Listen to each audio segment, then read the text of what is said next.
It's going to be a hoot as these people try to out-leftist each other and compete against each other about who can destroy America this way the fastest, or who can get America out of this country the soonest, or what have you. But they don't speak positively. The Democrats are not laughing. They're not having a good time. They don't seem like to enjoy life. Everything is apocalyptic. Oh, that was Rush Limbaugh sounding off in the field for 2020 on the Democratic side. We're to bring in America's A-Team. He is our Fox News political analyst and co-host of The Five. He is Juan and Amelia Williams. She is a senior fellow for Independent Women's Voice. She is the lovely Lisa Booth. I was wondering what you were going to say. Also, and he is the associate editor for the Wall Street Journal. He is John Bussey, looking handsome as ever. How we doing, gang? Nice I like to the see intros. you all. Yeah. Well, it kind of feels Where's like mine?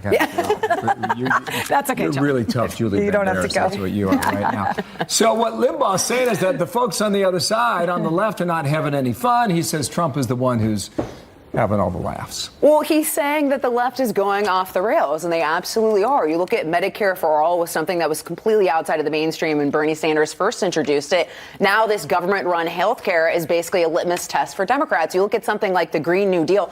Good luck selling the Green New Deal to the Rust Belt states, which, by the way, is President Trump's path to victory in 2020. Good luck telling Michigan voters that you want to take away their car, you're going to destroy fossil fuel industry, you're going to jack up their energy and electricity prices in this state. And what I think is really funny is Democrats seem to be putting all their hopes in Joe Biden. This is a guy who hasn't had a tough race since 1972, if you look at his electoral history, who has 2 failed presidential bids under his belt and has 36 years in the Senate of a record to answer to. So have fun with that. Do you think he's running, Biden? I don't really care if he does or not. I don't think he ends up being the nominee, and I don't think he's as strong as a contender as people think he is. To Juan Williams here, no cows, no cars. I love caricatures. I love funnies in the morning, especially Friday morning. But, I mean, that's just a total distortion of the reality. What's going on is I think you see people responding to the cries coming from the voters, especially on health care. This week was a bad, bad week for President Trump on health care. And not because of Democrats or anything liberals are asserting, but because his own party clearly does not want to get back into the health care fight after what happened in the midterms 2018, when, as you saw, the Democrats were able to regain control of the House by pushing one issue: health care, and especially the notion of protecting people with pre-existing conditions in terms of their insurance coverage. Now what you see is the president has reopened that box of trouble for the Republicans with no understanding that he needs a plan that's better, which is what he had long promised, but he doesn't have it. So you see people saying, Mr. President, even the president's most stalwart supporters on the Republican side, Mr. President, this was a mistake. John. Primaries push the political rhetoric to the far right and to the far left sometimes. You're seeing that this time around. So you're seeing a left position forwarded in the Green New Deal. At the same time, a lot of Democrats are backing away from it because they know that it's not going to be popular with the electorate. This vote in the Senate, where all the Democrats basically just voted present. They're not going to endorse this idea. So I think the Republicans are trying to paint the Democrats as having this position. And the Democrats are trying to play the politics of this, not to force the left away, the support that they may have on the left away in the primaries, but also not to embrace this. Rush Limbaugh is right about one thing, which is that there's not a lot of laughs in this campaign. There aren't funny, candidates on one side or the other. Both sides could use a bit more humor, I think. I just want to push back a bit on what Juan was talking about regarding health care. So, it's something that you're saying that the GOP would be up against a very hard-fought battle, okay?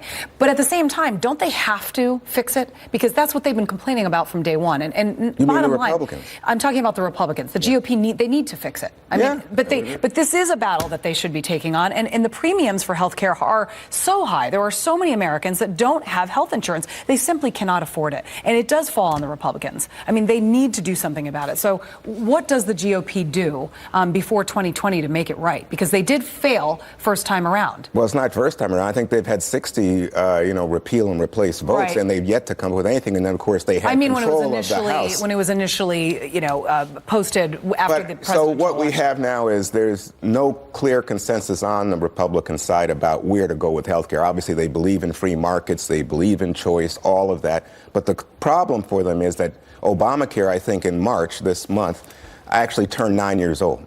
It has impacted everything from hospitals, how hospitals operate, to Medicare and Medicaid. It's stabilized in terms of enrollment. So what Republicans need to do is to come up with a plan that they can get behind.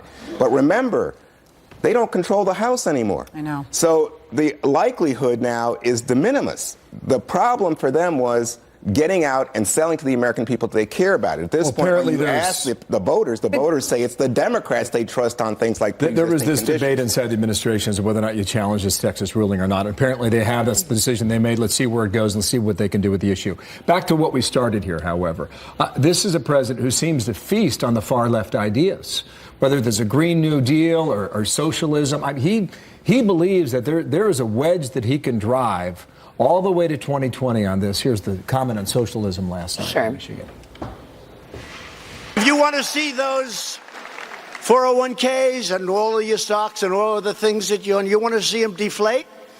Put a good socialist in this position. Go get yourself a good socialist. You'll see some deflation. You'll see a nice deflate of your stocks and your bonds and your 401ks. They're now advancing an extreme $100 trillion government takeover called the Green New Deal. No more airplanes, no more cows. One car per family. One car. Oh, you're going to love that in Michigan. Hey, how do you like the idea of one car per family? I don't think so. Well, I would say that the second highest polled Democrat so far is Bernie Sanders, who's a self-avowed socialist. Democrats are talking about government-run health care, also takeovers of major industries with the Green New Deal. And on health care, Democrats are also split. You have some embracing government-run health care with Medicare for all, others endorsing other ideas. And if you want to talk about disruption in health care, Medicare for all, eliminating private industries, good luck selling that to Americans. He's clearly having fun, back to your point. Yeah, it's a caricature, right? Of what the Democrats' position is. At the end of the day, the president is going to be running in 2020. The economy is either going to be good or it's going to be slowing down, and that's going to be a huge issue for him. Healthcare is going to be a major issue. It was in 2018. There's either going to be a resolution proposed by the Republicans or there isn't. Those are issues. The rhetoric is going to appeal to that 35% of his base.